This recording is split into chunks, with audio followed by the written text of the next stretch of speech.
Programa Fé Perfeita. Não haverá outro Calvário a resgatar sua vida. Não haverá outra mensagem, não haverá outra Bíblia.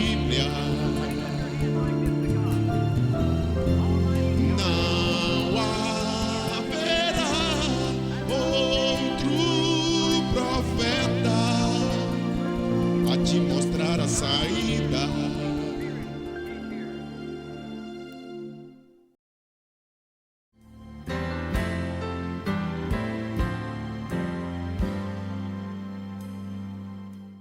Bendito o nome do eterno Deus que nos deu a oportunidade, e nós estamos de volta na apresentação de mais um programa Fé Perfeita, que tem como objetivo levar a mensagem que precursa a segunda vinda do Senhor. Mensagem que veio preparar um povo para o arrebatamento. Nós não estamos aqui para ser mais um, não viemos aqui para dizer que somos o melhor. Nós viemos aqui dizer que a Bíblia é a verdade, e este programa, de maneira responsável e séria, tem chamado você para voltar os teus olhos para o padrão, que é a Escritura, que é a Palavra de Deus, e abrir mão de todo conceito, ideia, tradição. Olha, eu conversei recentemente com um pastor das Assembleias de Deus, de um outro estado, e ele veio a mim e disse: eu tenho assistido os seus programas, e a grande verdade do assunto é: não há tal coisa como trindade na Bíblia.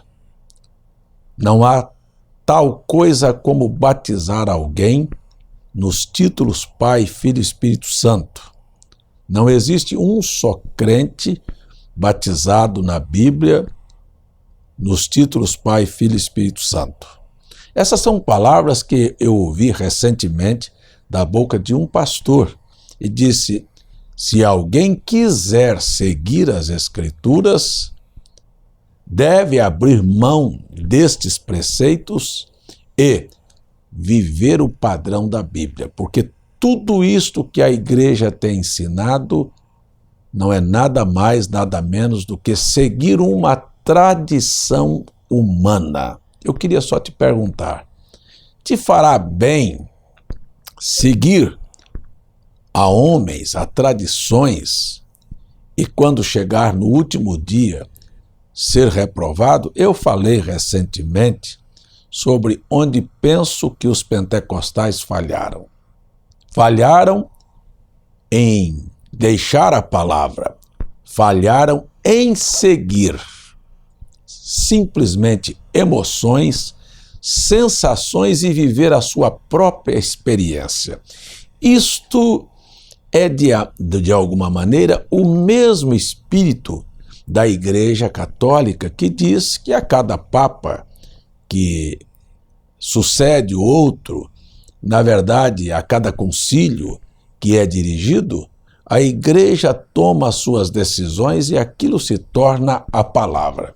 Quer me dizer que isto que nós estamos vendo no mundo evangélico, de maneira generalizada, é alguma coisa da palavra? Quer me dizer que estas palavras, estas pessoas permanecem crendo na Bíblia? Não, amigo. Vamos para a verdade.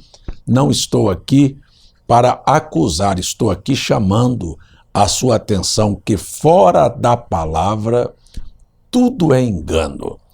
Não queira, irmã, suportar sobre si ou ser suporte de um pensamento social moderno que a mulher tem tanto espaço e tem tanto direito como tem o homem. Não queira tomar esses princípios para sustentar pontos que são contrários às Escrituras. Eu não acredito em um homem que subjugue a sua mulher.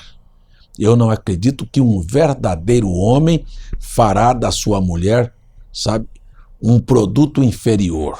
Não acredito, mas eu entendo perfeitamente que Deus fez o homem para um propósito e a mulher para outro propósito. Que Deus não deu à mulher o direito de subir num púlpito para ser uma pregadora, nem a mulher e nem aos anjos, porque Deus, ele é soberano e deveria ser respeitado por você, minha irmã. E deveria ser respeitado por você, pastor. E deveria ser respeitado por você, homem, por não dar, sabe? Não passar por cima da palavra. Não passar por cima de Deus. O final, o acerto de contas, não vai ser uma coisa muito boa para você. Então, é aí onde eu penso que as pessoas falharam e falham, sabe? É andar pela tradição, andar pela experiência, é substituir a Bíblia. Isto chama-se espíritos sedutores, que dá a você uma substituição.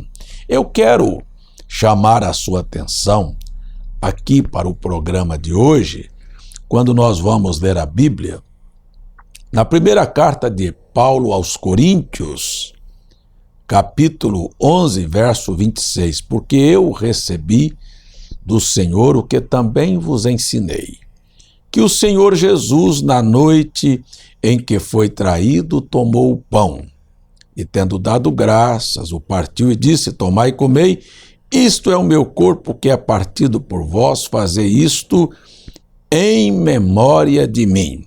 Então aqui está 1 Coríntios 11, 23 e 24. Este é um assunto da comunhão, que nós chamamos de Santa Ceia, que os católicos tomam na hóstia, dizendo que aquilo é o corpo literal de Cristo tal como está no céu. Isto também não é verdade. Que após a bênção do Padre, aquilo se transforma no corpo literal de Cristo. Não. É ali um ato representativo, não é Cristo literal. Segundo ponto, tomam para ver se consegue algum favor para serem salvos. Os evangélicos fazem diferente. Também como os católicos erraram na comunhão, nós também temos os evangélicos que erraram grosseiramente, que não têm respeito pelo que a Bíblia ensina. Se você tomar uns versículos anteriores, do próprio capítulo 11, do verso 17 a seguir, você vai ver Paulo dizendo que a igreja estava tomando tanto vinho que se embriagava. Hoje, os chamados cristãos dão a comunhão com suco de uva. Isto também é uma coisa que está fora das Escrituras. Jesus deu vinho para os seus discípulos, aqui está a Bíblia dizendo que estavam bebendo e se embriagando, e Paulo colocando estas coisas em seus devidos lugares. Segundo, não se poderia nunca levar à mesa do Senhor um pão com fermento. Ora, o pão representa o corpo de Cristo. Se o corpo de Cristo tem fermento, fermento na Bíblia é símbolo de pecado. Como é que assim de maneira grosseira as pessoas querem dizer que então o sacrifício de Cristo não valeu nada porque a igreja continua em pecado? Ora, você nunca deveria ter coragem de colocar um pão desse na mesa, pastor. E você, membro de igreja, nunca deveria ter coragem de comer um pedaço de pão fermentado, porque isto é um símbolo completamente contrário às Escrituras. Leia Êxodo capítulo 12, como foi instituída a Páscoa, e se você achar que é diferente, leia 1 Coríntios capítulo 5, Paulo dizendo que Cristo, o Cordeiro, é a nossa Páscoa. Uma ceia com fermento é um fracasso. Eu digo mais uma vez, os pastores deveriam ter postura e olhar para a Bíblia. Ora, eu já fui a igrejas que deram a comunhão com que suco, com esses envelopes destes pó químico. Eu já vi dar ceia com bolacha creme crack. Você já imaginou que isto tem a ver com o que é sagrado? Isto é um relaxo. Isto é uma coisa vergonhosa. Mas eu vou mais um pouquinho. Na verdade, comunhão, no sentido literal da palavra, é falar com. Está falando de diálogo. Está falando aqui de vida íntima, sabe? De comunhão com Deus, é de ter acesso a Deus e Deus ter acesso à sua vida. Isto deveria nos fazer lembrar um pouco melhor daquilo que nós estamos fazendo. Quando nós nos aproximamos da mesa do Senhor para a comunhão, deveríamos estar em um espírito contrito, em reverência, buscando do Senhor uma aproximação e com o nosso coração aberto para que Deus pudesse falar conosco. Nós entendemos que a maioria do mundo chamado cristão nem mesmo aprendeu o que é oração. Você vai à igreja onde as pessoas gritam e gritam e gritam, e quando você termina, que saem dos chamados cultos de oração, você pediu o quê? A pessoa nem sabe o que pediu. É apenas uma lamúria. Não há uma oração. Oração é um diálogo quando você fala e espera uma resposta. Você se cala para ouvir Deus responder suas orações. E eu acredito que Deus responde orações, aquelas que partem da alma, aquelas que não se tornaram decoradas, não é aquelas que são apressadas como se Deus fosse um moleque de recado que você deu o recado e saiu e agora Deus tem que responder você urgente, imediatamente, porque você nem tempo para Deus tem. Estas coisas estão erradas e que precisam ser revistas. O profeta William Branham pregou a mensagem lembrando-nos o Senhor. Eu gostaria de dizer a você que houve nas Escrituras muitas pessoas que tiveram lembranças do Senhor. Eu acho que os discípulos, após a morte, sepultamento e ressurreição, cada um deles procurava lembrar do Senhor em um determinado momento. Sabe, eu estive sozinho com ele, olha, aquele dia que nós estávamos juntos, o que ele nos falou. Você se lembra quando ele curou aquele cego, o dia que ele expulsou aquele demônio? Havia na mente dos discípulos muitas lembranças. Eles se lembravam de fatos, de palavras que aconteceram diante deles.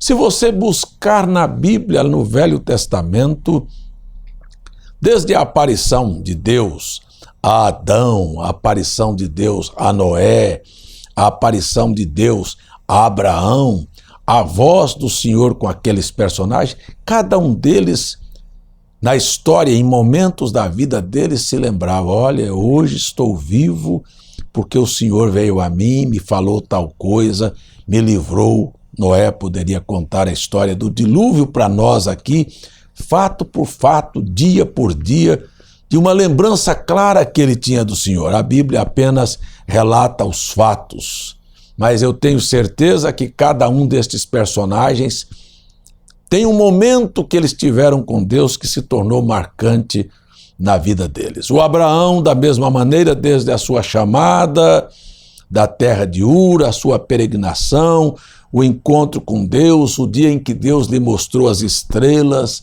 e disse a ele que a sua descendência seria assim, lhe mostrou todas estas coisas, o dia que ele pediu um filho para o Senhor e o Senhor lhe respondeu, isto é comunhão com Deus. Hoje não se sabe mais o que é ter comunhão com Deus. Quando se tem uma emoção, um arrepio, uma sensação, aquilo se tornou um marco. Mas, na verdade, do que é mesmo que você se lembra do Senhor? Paulo disse, eu falei a vocês o que eu recebi do Senhor. Convicção daquilo que Deus havia feito. Mas também há nas Escrituras pessoas que tiveram a oportunidade de estar com o Senhor. Como, por exemplo, se você pegar um Balaão, eu tenho certeza que hoje, lá do outro lado da vida, Balaão ainda se lembra do dia em que ele viu um anjo com a espada na mão cruzando o seu caminho para que ele não fosse. Se ele tivesse atendido à voz daquele anjo. Balaão ainda se lembra do dia em que o Senhor disse para ele não ir com os mensageiros de Balaque, mas ele insistiu até chegar numa vontade permissiva e ir. Se você tomar nas Escrituras, há um Judas que também se lembra do Senhor, se lembra do dia que Jesus o chamou, se lembra da oportunidade que Jesus deu a ele de carregar a bolsa e administrar o dinheiro.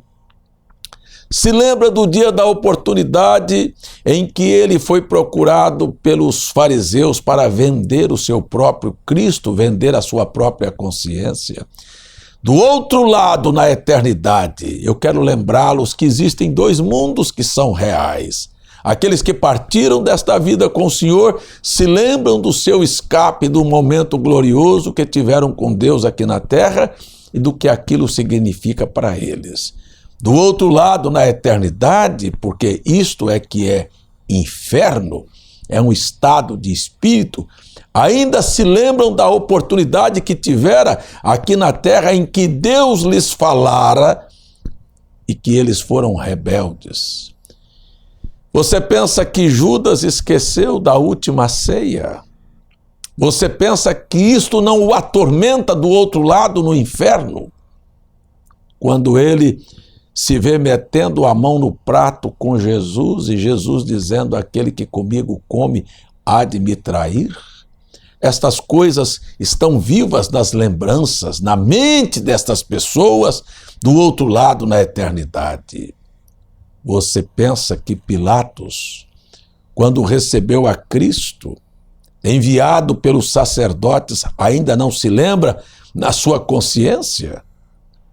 Você pensa que a morte que os mudou de lugar, fez isto apagar? Não, isto ainda é vivo, do momento em que ele remete Jesus para Herodes, para ser julgado por Herodes. E Herodes tinha muito desejo de ver a Cristo, ouvir a falar dos seus feitos.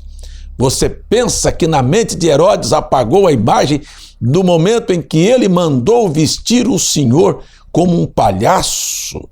Ele deu uma cana na mão e depois botou-lhe uma coroa de espinho e disse: profetiza, quem é que está te batendo, rei?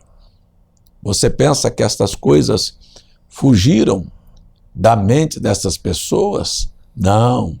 Está vivo o momento, a hora, o momento exato, as palavras que Herodes dirigiu-se a ele, mandando-o de volta para Pilatos.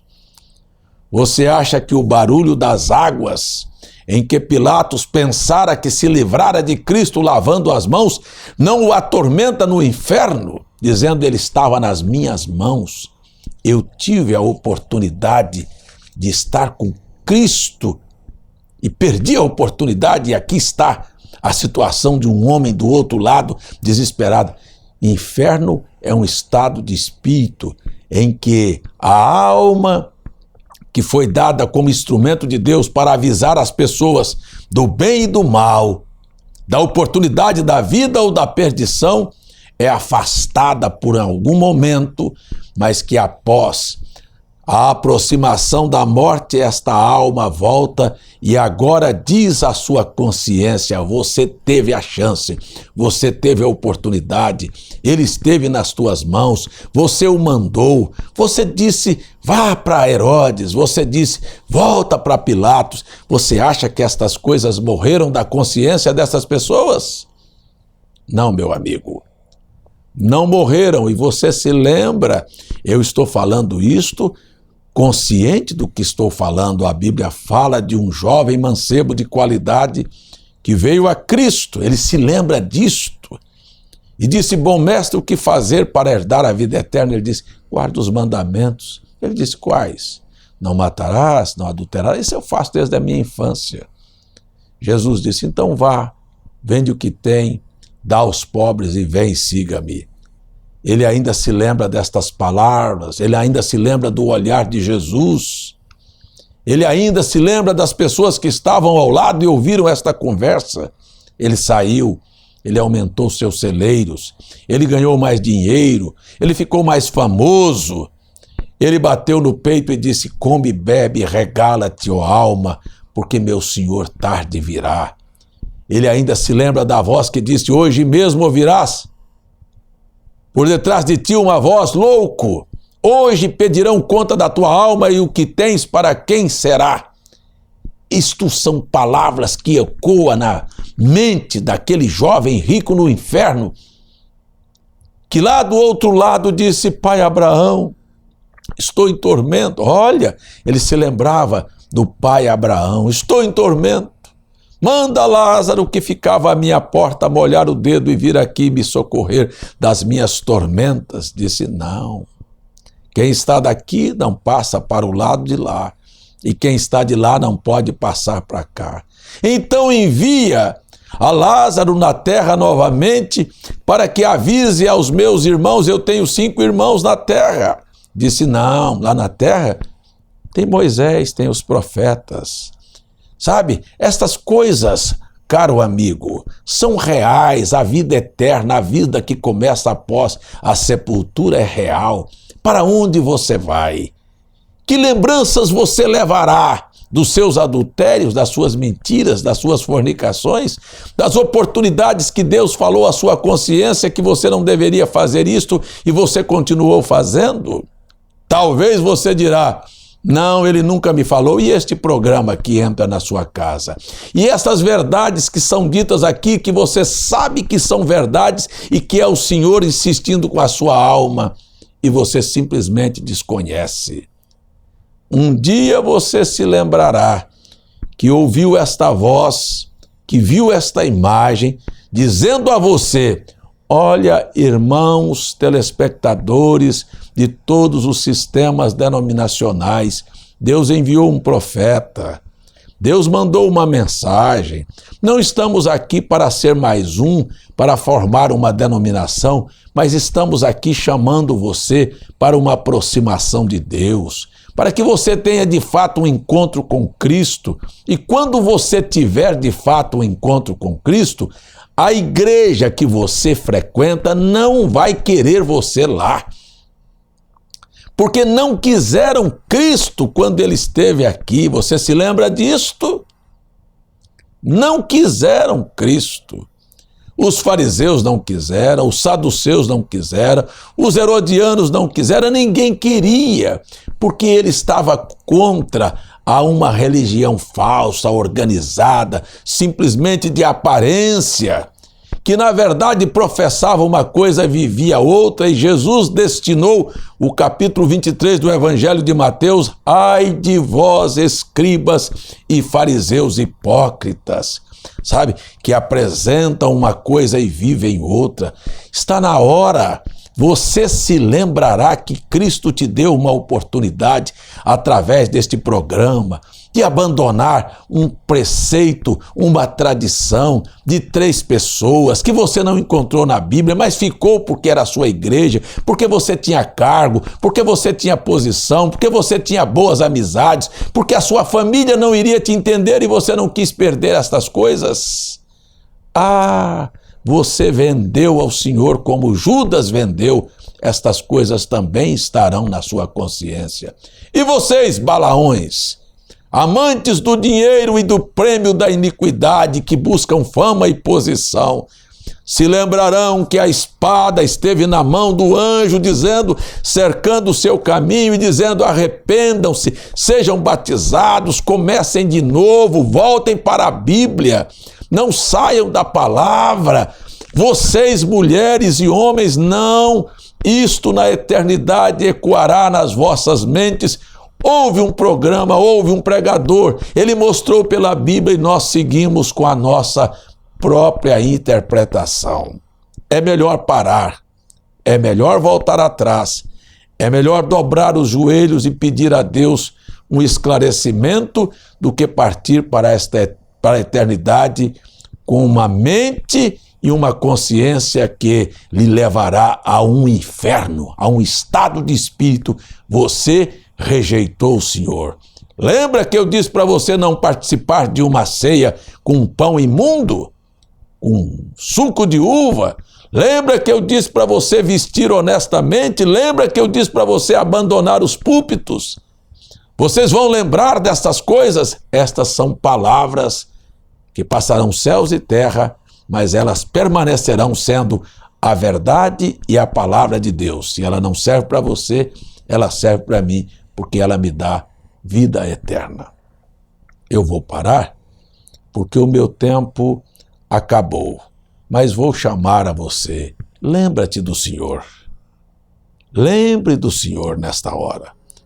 Lembre que a Bíblia é a verdade. Lembre que igreja por igreja, todas elas passarão, mas aquele que faz a vontade de Deus permanecerá para sempre. Feche os seus olhos, curve a sua cabeça, não deixe a sua vida ser dirigida por emoções e por experiências, mas deixe a palavra dirigir sua vida, porque passarão céus e terra, e aqueles que estiverem na palavra nunca passarão.